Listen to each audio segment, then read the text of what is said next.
It is the summer of 217 BC. On the northern shore of a lake in central Italy, a Roman army is marching into a wall of fog so thick they cannot see the high ground to their right. 30,000 men are walking in tight formation. Within 3 hours, every one of them will be killed, will be drowned, or dragged off in chains. It remains the largest ambush ever sprung in the history of war.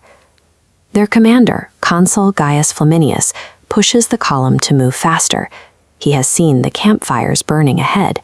He is certain he is chasing a beaten, retreating enemy that is running away from him. He is wrong about the direction, the danger, and the man he is hunting. The entire Roman army has already walked into the trap. They just don't know it yet. To understand how 30,000 men walked blind into a slaughter, we have to go back to the spring after the Battle of Trebia. Hannibal Barca had won a victory, but he was trapped in a strategic deadlock. Pressure was building from within his own ranks. 17,000 Gallic troops had joined him to drive Rome out of their lands.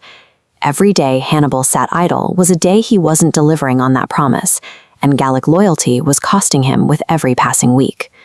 Rome had answered the defeat at the Trebia by sending 2 fresh consular armies north. They held the 2 viable roads south, positioned to crush Hannibal between them. Hannibal chose a route they believed impassable. As the Arno flooded, he drove his army directly into the marsh to bypass both blockades. It cost him dearly. For 4 days and 3 nights, they marched through the flooded dark. Pack animals were swallowed in the mud. Men were lost to drowning and fever, and Hannibal himself lost the sight in one eye. The sacrifice of his eye was the price for the one thing that mattered: tactical surprise. He emerged into the rich country of Etruria, behind the entire Roman line, with 50,000 men standing in Rome's backyard. Hannibal sent his riders to learn about the man chasing him. They described Consul Flaminius as a man who built his career fighting Gauls and taking their land. He was popular with the mob, hated to wait, and hated even more to be made to look small. Hannibal decided to weaponize that temper. He bypassed the Roman camp and turned his army loose on the rich fields south of Arretium, setting the countryside on fire to dare Flaminius to come out and stop him. To ensure his own men were ready, Hannibal made sure his Gauls knew exactly whose land they were marching toward. He promised to give them the man who had driven their fathers off their soil. The insult worked. Driven by rage and the need to protect his reputation, Flaminius broke camp at dawn and began a high-speed pursuit, abandoning military scouts in his rush to catch an enemy he thought was running away. Hannibal drove his army toward Lake Trasimene, a location that offered the perfect natural geometry for a trap.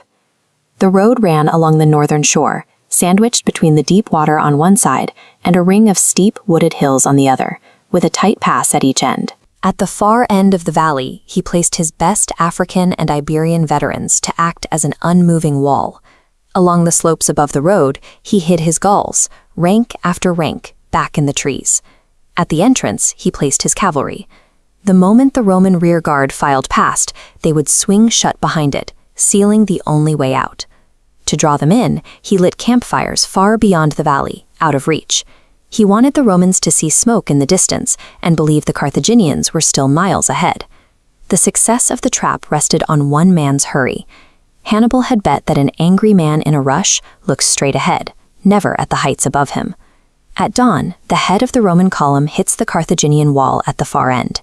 The vanguard locks in place, but the rest of the 30,000-man column continues to march forward, compressing the army into a dense, stalled mass. Hannibal gives the signal, and the entire length of the hills comes down at once.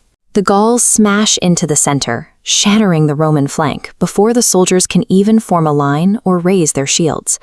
Discipline evaporates. Pushed back against the shoreline, thousands of Romans try to escape into the lake, where the weight of their own armor drags them under to drown. The fighting is so total that ancient sources record a massive earthquake struck the region during the battle, toppling buildings in nearby towns. Not one man on the field even felt the ground shake. When Flaminius is killed and his personal guard is broken, the last of the Roman resistance falls apart. The battle dissolves into a systematic killing that lasts for close to 3 hours. In the aftermath, Hannibal sorts his prisoners into 2 lines. He keeps the Romans in chains, but he releases the Italian allies without ransom, sending them home with a message. He tells them his quarrel is only with Rome. He wants every allied city in Italy to question why they are fighting a war for a republic that cannot protect them. Within days, a second blow lands. Hannibal's cavalry intercepts a reinforcement column of 4,000 Roman horsemen sent by the other consul. Half are killed in the first attack, and the rest are forced to surrender. In just 6 months, Rome has lost 2 consular armies and 1 consul. As the news reaches the Senate, the realization takes hold.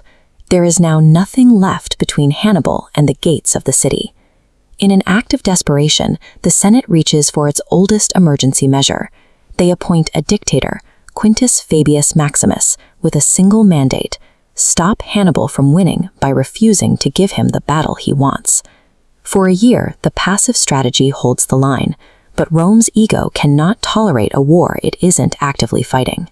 1 year later, they will gather 80,000 men and march toward a field called Cannae, seeking the decisive clash that would become the bloodiest day in their history. Was the Roman Consul Flaminius killed during the battle? So this guys answer my question. Thank you so much for watching. This time take care. This question is very hard, so try to make quick answer. And afterward, thank you so much for watching. Goodbye and take care, guys.